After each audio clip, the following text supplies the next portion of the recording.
right here on Metro Television. I am sitting in for your regular host, Francisca Kakraforsen. I am Sandra Ampofua Ofosu Dewanu. This afternoon, you would be interested in what we are going to discuss because it concerns all of us. It concerns our development as a nation. It concerns us if Ghana is expected to be a regional hub, especially in the wake of hosting the Secretariat for the African Continental Free Trade Area. And so the rest of Africa and the rest of the world will be coming into Ghana, not just by air, by sea, but especially by road. This afternoon, we are going to talk about the roads debate. What would it take for Ghana to become a regional hub if the road infrastructure is not in a good position? I would be introducing my guest for this afternoon pretty soon, but before I do that, we go for a quick breather.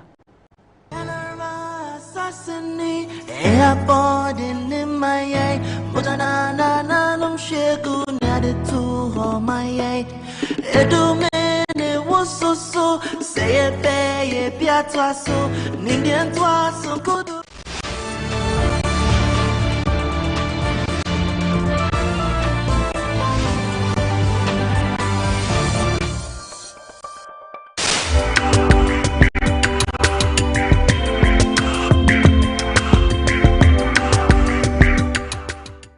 The search for a reliable partner in dealing with your U-turn bus needs has been made easier and convenient with SA Automobile. SA Automobile, formerly U-turn Ghana Limited, has been in the business of offering quality U-turn products and services at competitive rates. At SA Automobile, our team of expert staff, management, engineers, and mechanics professionally deal in the sale of U-turn buses, genuine spare parts, its repairs and maintenance at a highly effective workshop with remarkable speed. We also have available the sale of Camel car batteries, Weichai and Kia spare parts, Zonton coaches and light-duty vehicles for everyday movement. Contact us on 020 000 0831 or 054 555 7500. You can also email us info@saautomobilegh.com or visit our website at www.saautomobilegh.com. SA Automobile, the pleasure of doing business with you is all ours.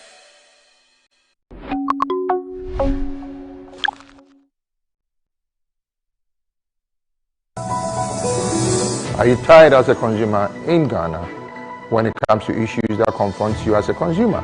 Worry no more. Kofi Capital, I'm here to give you the information, all that you need to make sure that your right is protected as a consumer. We have too many laws and agencies that should protect the right of the consumer. I'm here to give you the information that will help and assist you to get goods and services delivered to you without any worries. Watch the Capital Show on Metro TV.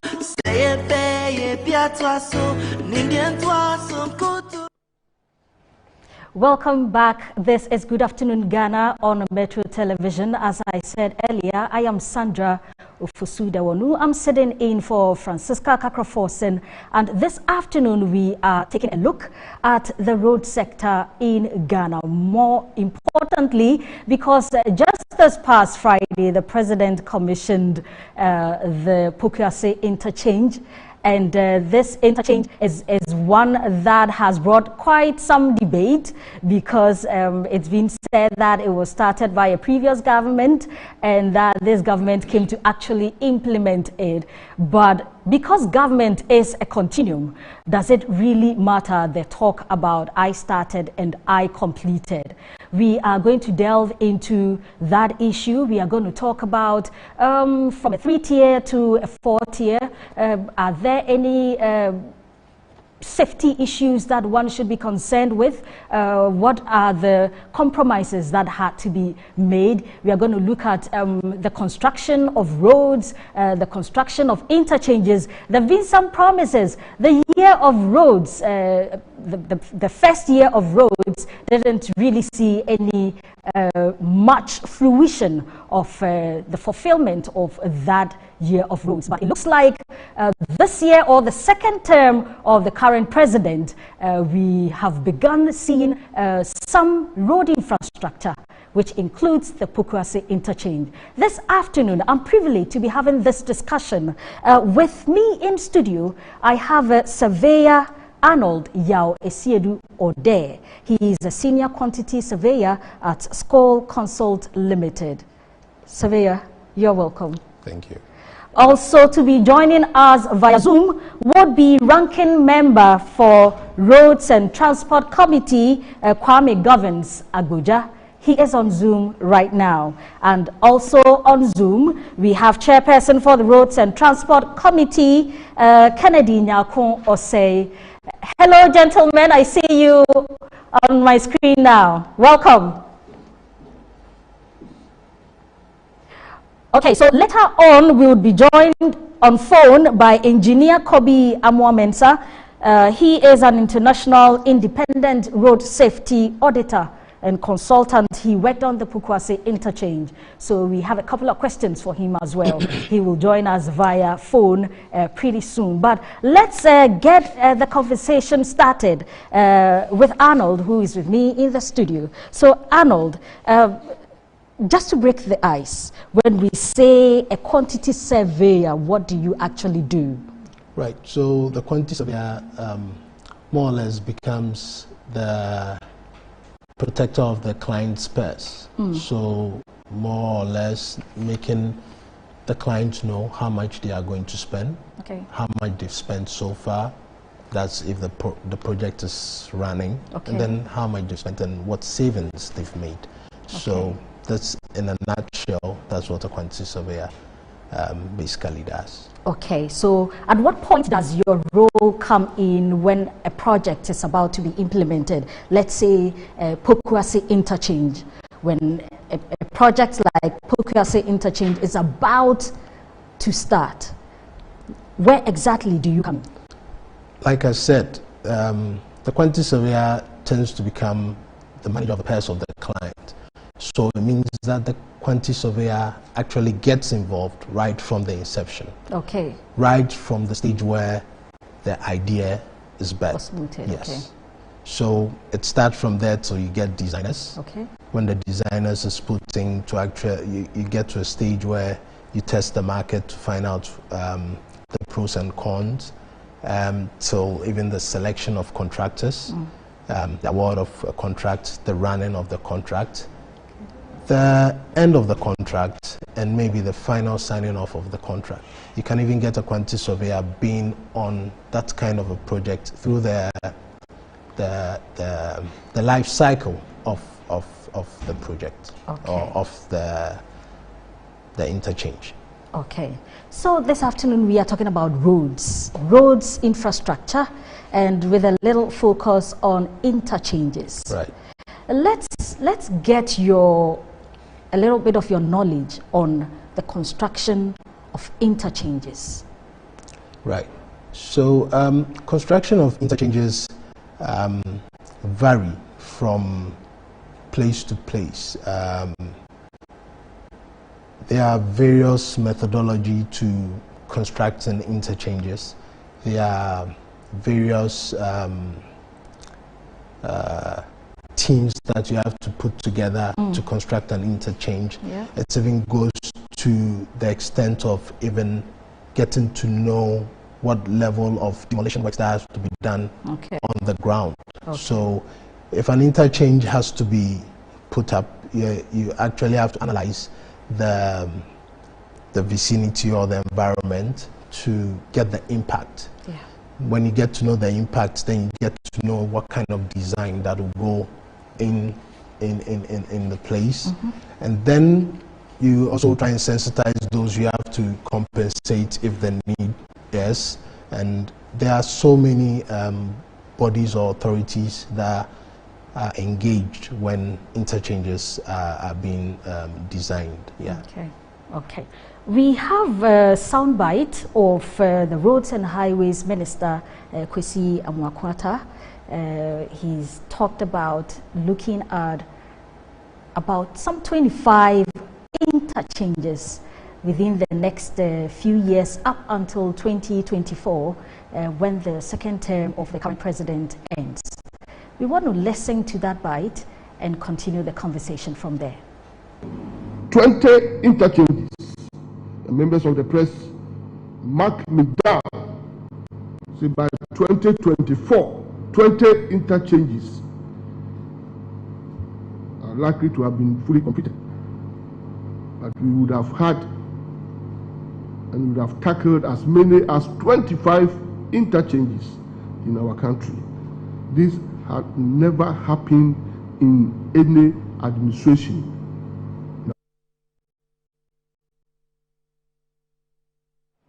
Okay, so 25 interchanges by 2024, and the Roads Minister is saying it has never happened in any administration. Well, we want to get what the ranking member on Roads and Transport Committee in Parliament makes of 25 interchanges within the next less than 4 years. Honorable Kwame Sabujah, what do you make of the construction of 25 interchanges within less than 4 years? Is that feasible? Well, good afternoon, and good afternoon to your viewers, and good afternoon to my co-panelists, especially my chairman, and then the QS, the quantity surveyor on the program. Thank you. Well, the situation is that we needed to deal with traffic bottlenecks in our cities, especially the main cities, Accra, Kumasi, Takoradi, Tamale, and so on and so forth. So the construction of interchanges are not per se to say that we just take delight in building them. It's an engineering solution that is proposed to deal with easy flow of traffic and sometimes pedestrians. Can we build 25 interchanges? We could do interchanges if we have the resources. The minister talked about building, tackling 25 and building 20. I know in his mind he's probably considering that, what do you call it, Tamale, that Tamamoto Way end of the interchange, and Pokwasi, he's counting them as those that his government is building. But the truth of the matter is that, you know, for sure, they came to meet those projects. It would have been easier if he said, Ghana would have built this number of interchanges by this time. It would have been more easier for people to understand. But it is not, because so far, there is no interchange in Ghana that was initiated and constructed by the NPP government so far. The only interchange that is an initiative of the NPP government is the Tamale flyover. I've called it flyover because it's just 2 levels. One going up and then one underpass. I'm not even sure if it qualifies to be an interchange. So it is not for me to say it is possible or not, but in the budget, I know in the 2021 budget, there is only 1 billion Ghana cedis available for capital investment. Though I also know that, for instance, the loan agreement to build 17 kilometers from Tamamoto Way towards Central University has got about 3 or 4 intersections there that they will have a flyovers. So I don't actually know what the minister is talking. If he's just talking about what we ought to do, I agree with him. But if he says, mark my word, you haven't built one in 4 years, you are in the 5th year. If you know of any interchange that was initiated and built by NPP, tell me. I'm not aware of any. Honorable Kennedy Nyako Osei, what do you have to say about that? Not even one built by the present administration? Thank you very much. Before I go on with my submission, I would like you to indulge me to commensurate with those who were involved in the accident at the Ashama Tobu this morning. I'm told we lost one person and 6 are in critical condition. Yes. It's a very sad day and unfortunate incident that is happening.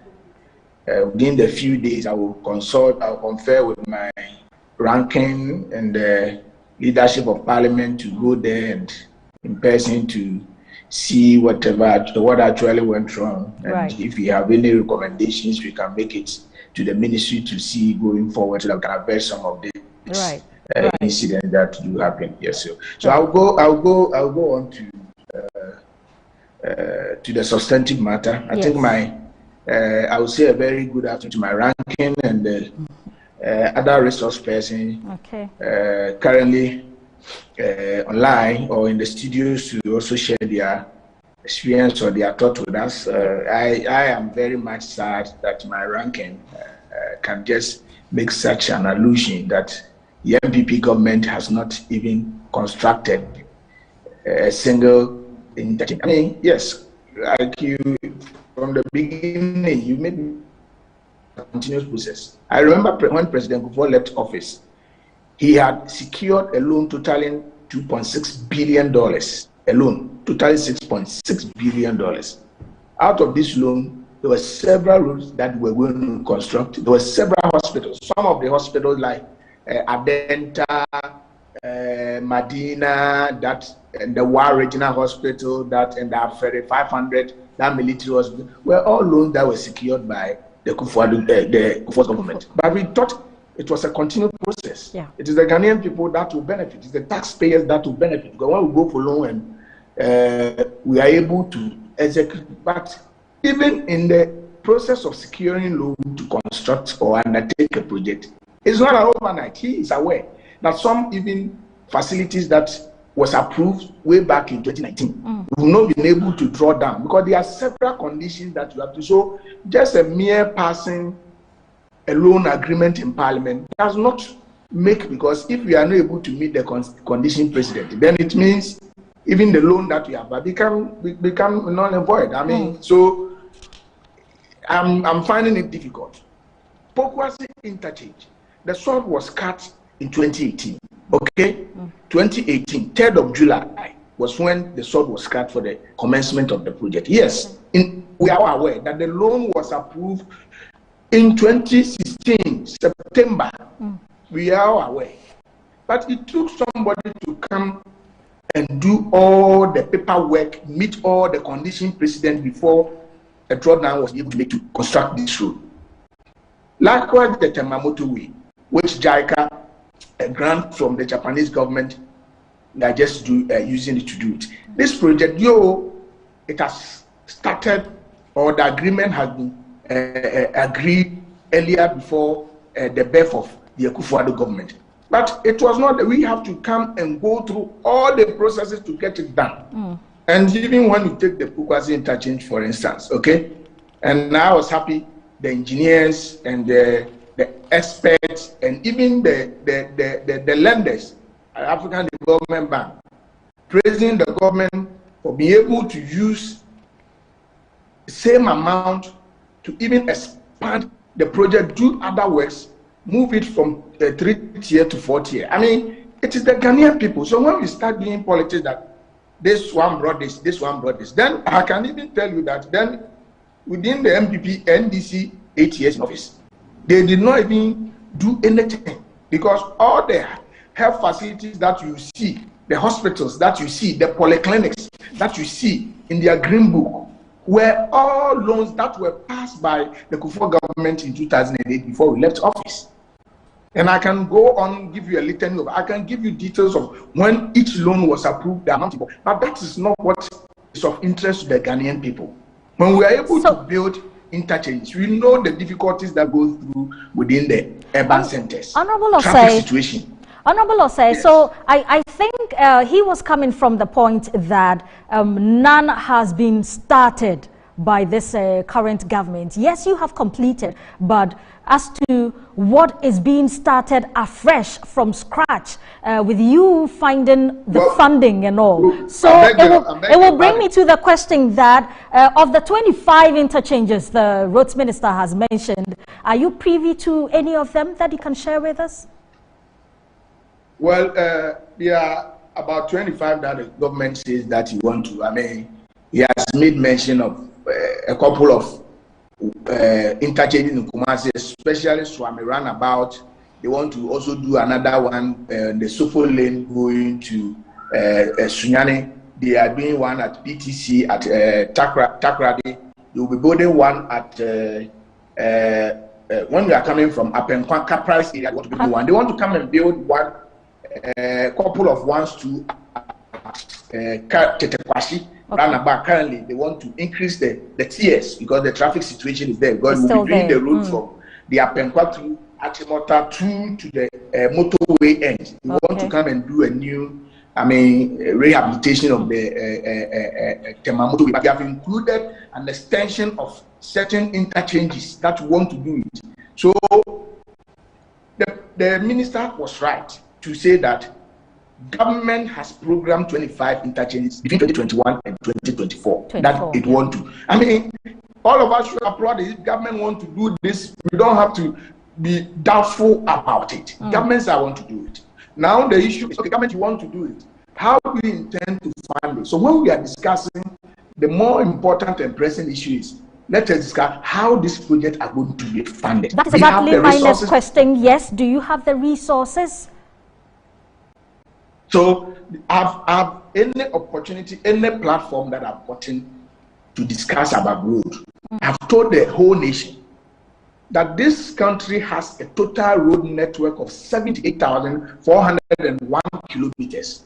Out of this road network, the good one, when they tell you, they say good ones, like it's either be asphalted or properly bitumen surfacing. Okay. We have just about 41% of this road network being in good condition. Almost about 51% is either good or bad, fairly good or bad. But so if you want to fix this fairly good or bad, it means we are talking about 46,000 kilometers of road in this country. How long are we going to use to fix this road? Is it 3 years? Is it 4 years? Is it 5 years? Is it 10 years? Is it 20 years? Per my simple calculation, my layman's calculation that I did, and I did this based on the average cost of a kilometer of bitumen surfacing, which is about $400,000. So if you want to fix 46,000 kilometers of road, which are in fairly good or bad state in this country, we need a minimum of $18.5 billion to fix this road. We are talking about 109 billion Ghana cedi. Do you have that money? We don't have. Currently, how much are we getting roping in as a country? What is the size of government capital expenditure? This year, the entire year, we are talking about a little over 11 billion, because that is what government can afford after paying compensation and interest on loan, which are commitment the nation has to pay. The one that is going to capital expenditure is just a little over 11 billion. And this 11 billion, government is giving the road sector 1 billion to do it, which is hopefully inadequate. We have all agreed with my ranking that if we want to fix our road, with this kind of allocation that we are doing, it's not going to do anything.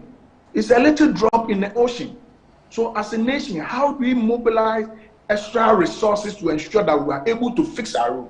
And I'm challenging my ranking and anybody who has, Ghana road seriously at heart and want it to be fixed. For that, we need to sit down and dialogue, which are the areas, the other sources government can get money. Because as we speak, the only sources government get money to fix our road that everybody knows is those ones that come from, if it doesn't come from road fund, maybe it's from GOG or ABFE. And these are the money that we are using to, which is roughly inadequate. So if we want to even fix, we decide as a country that each year, we want to fix 11,000 kilometers each year of road each year. It means we will not need less than 8 billion Ghana cedi each year in fixing the roads.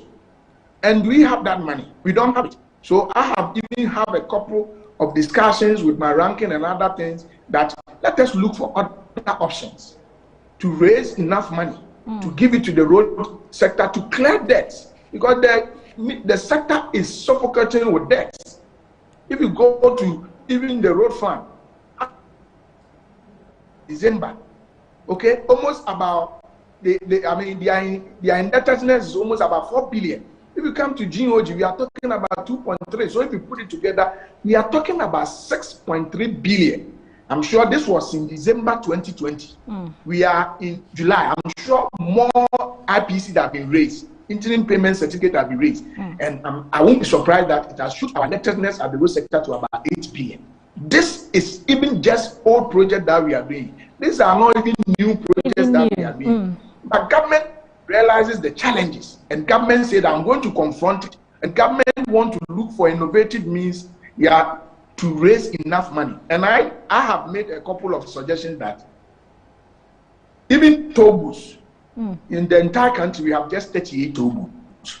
This toll booth brings us just a little over 78 million Ghana cedi annually, which is woefully inadequate. Those that we are getting from a DVL, roadworthy certificate, is just about 62 million.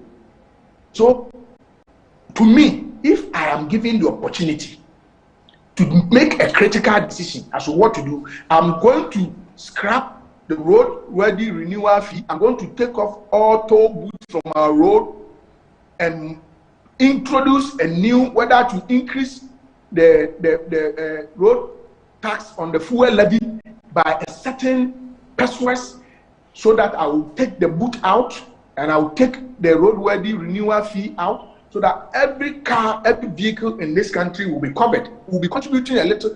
If we are able to do this, we'll be raising an additional billion cedis, which we can even leverage on this 1 billion Ghana cedi to go for road bond, because this one will become a fixed and a mainstream revenue that we can use to go for a road bond, not less than $3 billion, to come and fix our road, pay contractors and fix our road. If you are not going to take such a bold decision and want to be dependent on the ABFA and the GOG and even donor support, we are not going to. Then it's going to take us not less than 20 years to be able to fix this road. And I'm sure the rest that even in good condition that I'm talking about, which is 41, will, even after we have fixed this 46, will also deteriorate badly, that we need to go and look for new money. So we need to just face it head on. And we are looking for finance. So any debate that we are debating now, I am interested in how do government fix it, how do government raise the necessary resources to fix it, and that is what I'm interested in, so we can raise enough money to fix it. My interest is not in who started and who completed this loan. I am not interested in who initiated these loans and blah blah blah blah. Whether it was Mahama government or Akufo-Addo government, it is the Ghanaian people that are going to benefit. And government is a continuous process. Yeah, it's not an event. So you don't expect that when you start a loan facility, you just approve a document and you think the loan is in. Let me bring Honorable Agboja back into this conversation and find out what other recommendations he will also make as a ranking member on how to fix all the 78,401 kilometers of roads in the country. So from the figures given, 41% of these roads are either in good condition or not too good a conditions. They are in good condition. They are in good condition, and 46 is fairly good or bad. Yes. 46 is fairly good or bad. Okay. So the 41 are in good condition. What 46,000 kilometers. Yes. Okay. It's fairly good or bad. Yes. What other recommendations would Honorable Agboja give on trying to fix these other percentage of the roads in the country? Well, thank you very much. I've been following my chairman very closely with this debate, and I think he's made very good points as well. I think in your intro, you did ask a question. Does it really matter which government starts something and which completes it. And you're very right. In fact, it's in our constitution that we notice that no government can start and complete everything before they leave power, because the authority in the country lies with the people. So every 4 years, people can decide to change. And that is why, for instance, you remember it was President Kufuor who got the American grant under Millennium Development Authority to build the N1. Okay. And you remember, but the actual construction was a bulk of it was done under the NDC. And then on the day this project was opened, we all witnessed how he called President Kufuor, and then they joined hands there, and then he told everyone in the country that, look, I came to inherit this. President Kufuor initiated, and I came to inherit this. So he must be here to witness what he's initiated. Yeah. That is a marked difference from what President Akufo-Addo has been doing since 2017. He pretends and ignores the fact that that part of the constitution suggests he would continue what NDC has started. And indeed, when he leaves power, there will be projects left for the next government to take on. So, yes, we understand that, and I agree with my chairman on that. But you asked a very important question. The chairman did say it partly. We are not funding our road projects enough. Like he said, we have only 1 billion Ghana cedi in the budget for capital investment. That is the actual money to build roads in the 2021 budget. Is it 1 or 11? I need a clarity there. Is it 1 billion or 11 billion? 1 billion. 1 billion is what is available. Exactly. And why? It's simply because of what government can accrue in terms of revenue. That is all that is available. It's not as if government decides that is all. But that is what the budget can accommodate. Okay. How can we do better? And in the past, with the support of the Committee of Road and Transport, the bipartisan support, Road Fund, as was established by NDC some years ago, was only accruing about 250 million Ghana cedi. The bipartisan nature of the committee decided that will support government to increase the road toll by increasing the petroleum, a portion of the petroleum levy. Out of that, we were able to accrue 1.8 billion by the last budget, projected to be 1.9 billion in the next budget. Okay. My point is this: if you check the budget, only 1 billion of the 1.8 billion has been given to the road ministry. The point I make is this: if 800 million extra that was due to the road fund was given to them, they could have paid off a certain number of contractors. But the finance minister, through capping, decided to take 800 million out of it. So you will notice that the money that government set aside for capital investment in the road sector in 2021 is just half of what road fund alone can accrue. If the government is not even trying hard at all to put in any money at all. So for us in the NDC, we feel the road fund must be decapped. Give all that money to the road minister. He will be able to do something. I also agree with my chairman. Let's face it. It is not going to be possible for us to rely on donor sources to build all our roads. We have to find a way. We are an independent country. And we have to find our own ways of funding what we want to do in our own country. What are some of these ways? Yes. I feel, for instance, when we came to Parliament to increase the tax element on fuel recently, we said let's give this to sanitation and other thing. We need to prioritize. Okay. I'm not saying sanitation is not necessary. We thought an extra 10 pesos when they came to Parliament recently to the road fund would have accrued maybe another $300-400 million Ghana cedi, making the road fund alone close to 2.3 billion Ghana cedi. That would have been helpful. So our suggestion is that first of all, decap the road fund. 2, let's prioritize which roads we can build. That is why the talk about the road minister is problematic. Yes, I know that, like I said, some of the road projects that have been awarded currently have got some flyovers on it, and I'm sure that is why he's calling interchange and everything. So those ones, because we have secured loans for them, they may be built. but there are numerous ones that needed to be tackled, including the road, the roads itself. So, what can we do? We can increase our priority. We can change our priority as to what we fund. Road Ministry needs not less than 5 billion Ghana cedi every year for us to make it even possible to maintain the road, let alone start new development, as they call it at the ministry. So those are the things that we prioritize. And I can go as far as saying that, look, I don't think government need to pay my daughter's school fees at a free SHS. Because currently, I pay quite significant amount of money when she's in the primary and JHS, funding that privately.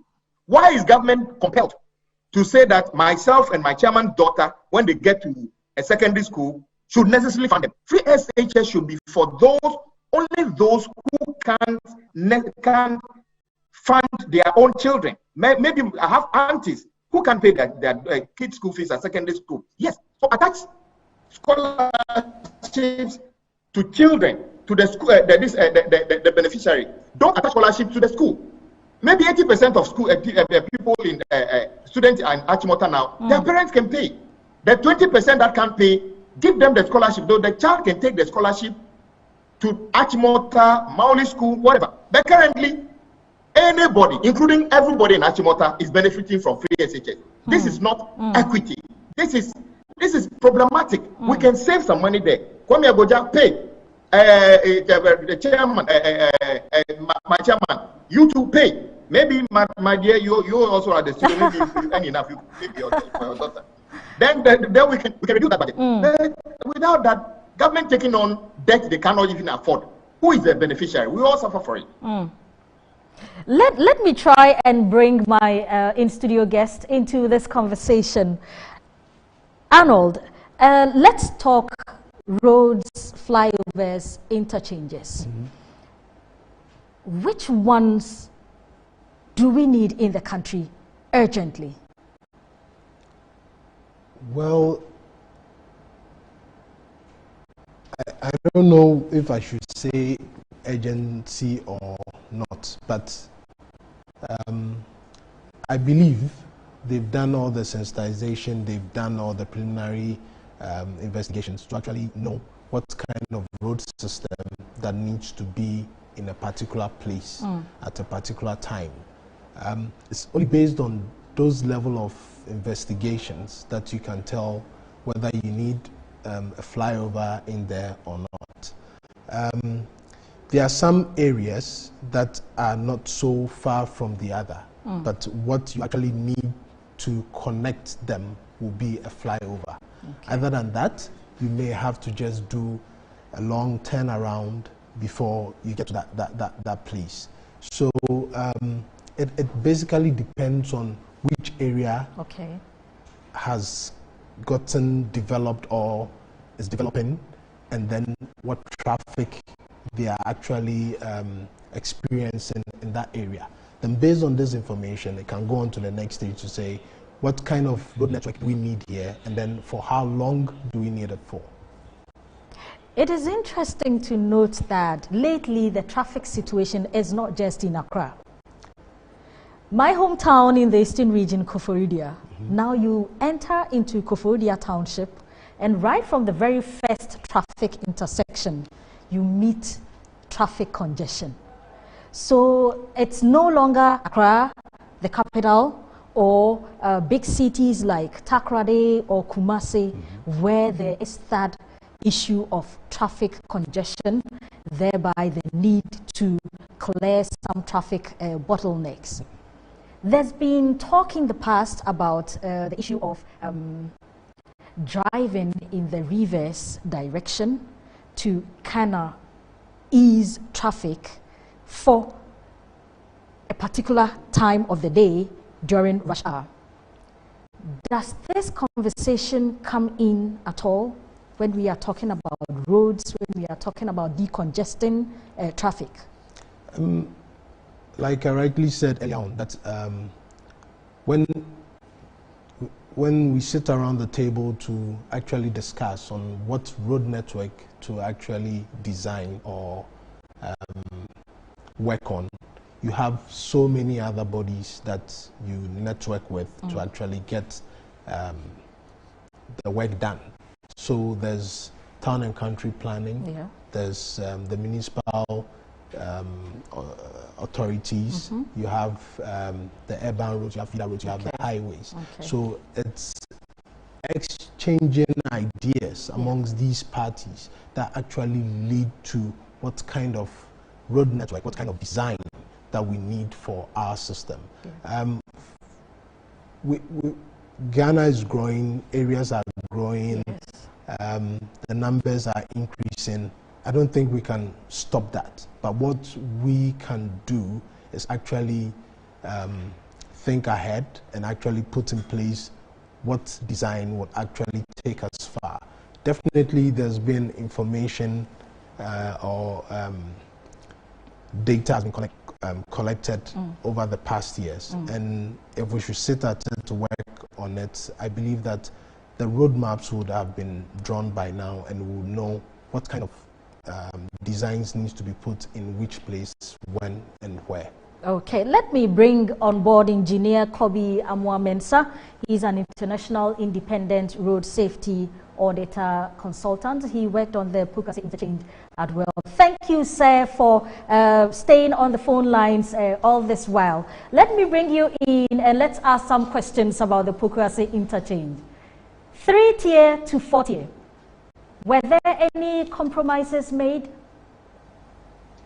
Hello? Hello, sir. Yes, hi, good afternoon. Good afternoon. Welcome to Good Afternoon Ghana on Metro TV. Good afternoon. Thank you very much. And thank you for being on the phone lines all this while. I guess you've listened into the conversation so far. Yes. Okay. Yes. Okay. Yes. Let's take you back to the Pokuase interchange. My first question is that from an initial 3-tier to a 4-tier, yes, were there any compromises made? I think the straightforward answer is no. Because if you say compromises, that would I would understand that to be some decisions that would have negatively impacted on the project. So the compromises, I wouldn't say no, I would say no. Okay. Actually, I would say that value for money has been given to the project. Actually, value for money has been given to the project because for a 3-tier project, which has evolved into a 4-tier project, for me, I would say that some kudos should be given to the government, to the financing partners as well, that is the African Development Bank, the consulting engineers, and all other professionals who are involved in this very project. So for me, I would surely say that no compromises, yes. So let me stress on my compromises again because I want to find out exactly. The initial plan was for a 3-tier, but you've managed to do a 4-tier. Is it that there was just a little over budgeting such that the money was still available to have done the extra that has been done, or just the little resources for the 3-tier has just been reduced a little bit to make an extra one? That's where I'm coming from with the compromises. Yes, I think that as you would know, the project started as a 3-tier, but always, I mean, for professionals, it's always good and important to review and re-engineer to add value to projects. Okay. So I believe that what ended us in having the 4-tier was as a result of the review, re-evaluation of the re-engineering of the project. Okay. Yes, that is what I would say. Okay, so the Pokuase interchange has been commissioned, and from what yes. Conversations have been going on with the government officials, there are some 4 hectares of land that can be developed into other use around the interchange. As a consultant on that project, what do you think the 4 hectares can be used for? I think I think very good question, but I think that for the purposes of the discussion and for and as per the remit of my responsibilities on the project, that is the Pokuase interchange, whereby my capacity was the independent road safety auditor consultant. I think it would be good to sort of zero in on the roads, on the safety issues and the safety concerns there. And I think that, I mean, you see, the issue here is as to the land that is available. The question here is as to what has been earmarked already for that land. You know, because if I delve a little bit into the issue of land use. Land use is a major problem in this country. I mean, if I say land use, let me just break it down this way. You have a classification of land use types, and for every land use has its associated form of traffic generation. So when we talk about land use, we have commercial land use, we have residential land use, we have so many land use types. So for instance, if you were to take, there's also recreational land use type.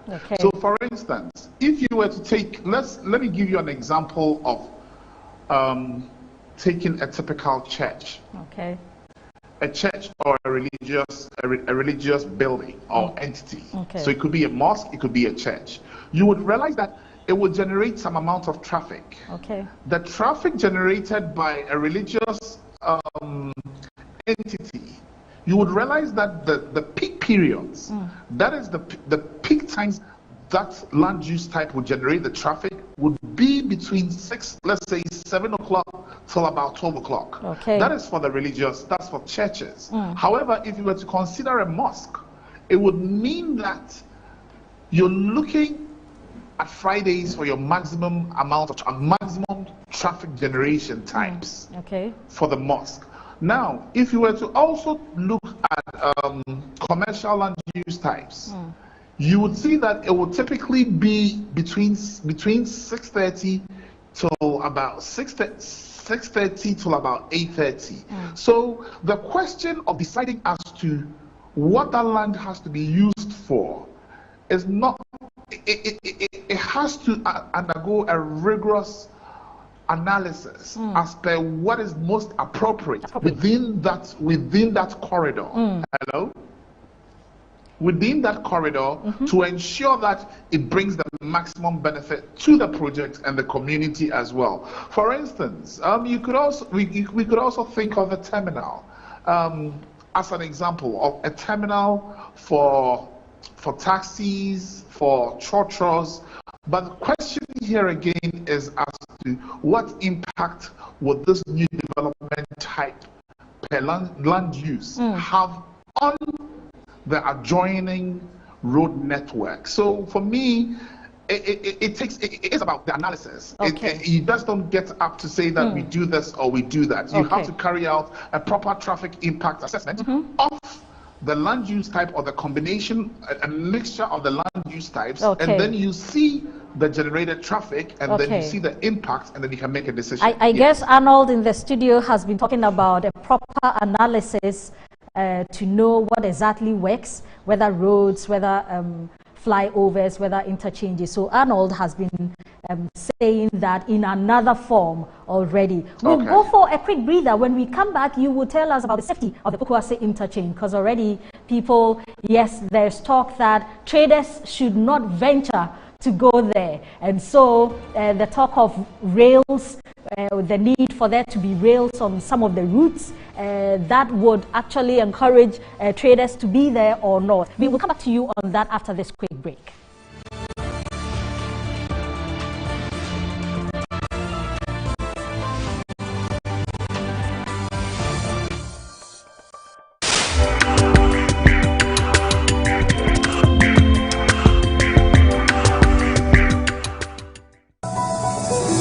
Are you tired as a consumer in Ghana when it comes to issues that confront you as a consumer? Worry no more. Kofi Kapito, I'm here to give you the information, all that you need to make sure that your right is protected as a consumer. We have too many laws and agencies that should protect the rights of the consumer. I'm here to give you the information that will help and assist you to get goods and services delivered to you without any worries. Watch the Capito Show on Metro TV.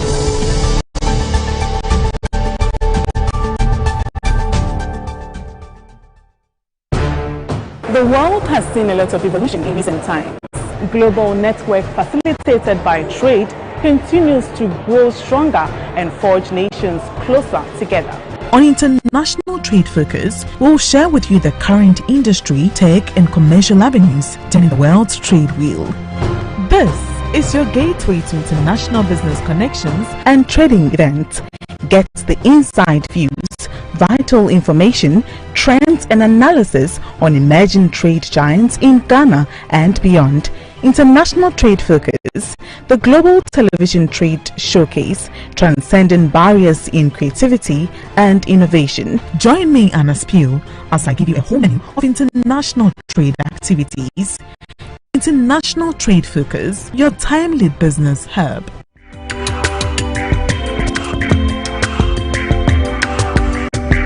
International Trade Focus is brought to you by GOL, ADB, Pediatric Valley Resorts and Public Elegance.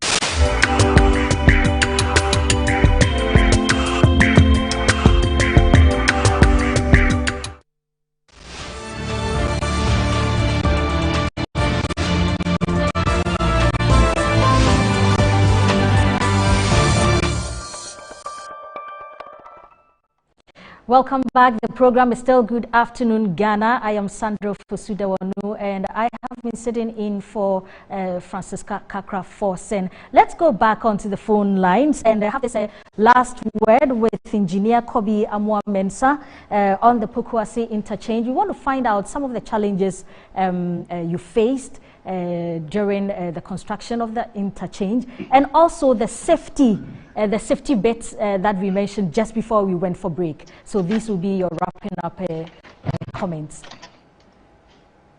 Okay. Hello? Hello. Yes, I can hear you, sir. Yes. So, if I may indulge, if I may ask for your indulgence a little bit here. When in the construction of roads, right from conception, design, before you get to your draft final design, the implementation of the project, and then completion. There are some safety protocols that need to be followed. And the main one, that there are some safety protocols that need to be followed. It's not an event, it's a process. And it entails what we call a road safety audit. So the road safety audit typically is carried out to ensure that all road users are safe. So for the road safety audit, there is a stage 1 road safety audit, there is a stage 2 road safety audit, and then there is a stage 3 road safety audit which occurs at the final, and right after that you go to the mid-construction. That is when the project is is being built. There's a mid-construction completed. There is the post-construction. So as we speak right now, although the project has been commissioned for the purposes of the safety of the road users, there is still, and the audit process is still ongoing. So that's the post-construction stage. Audit is still ongoing. And how long would this post audit go on? For how long would this go on? That's a beautiful question. There are no, it shouldn't be more than a month. It's subjective. It's dependent on the size of the project or as per the issues that crop up on the project. You see, so for this particular Pokuase interchange, what time frame do you anticipate the safety audit to go on once it has been commissioned? For me as the auditor, the post-construction stage now, as it is, it shouldn't exceed a month. It shouldn't exceed a month. It shouldn't exceed a month. Thank you very much, Engineer Kobi Amoah-Mensah. he says, post-safety audit after handing over of the Pokuase interchange shouldn't exceed a month. Unfortunately, this is all time would permit us on this road debate, looking at especially the Pokuase interchange, which was just commissioned by the President last Friday. We had with us via Zoom Kwame Govins Agboja, who is a ranking member, and also Kennedy Nyakuose, also chairperson for Roads and Transport in Parliament. I had Surveyor Arnold in the studio. Thank you so much for making time to be with me this afternoon. I am Sandra Ofosu Dewonu. Thanks for your time.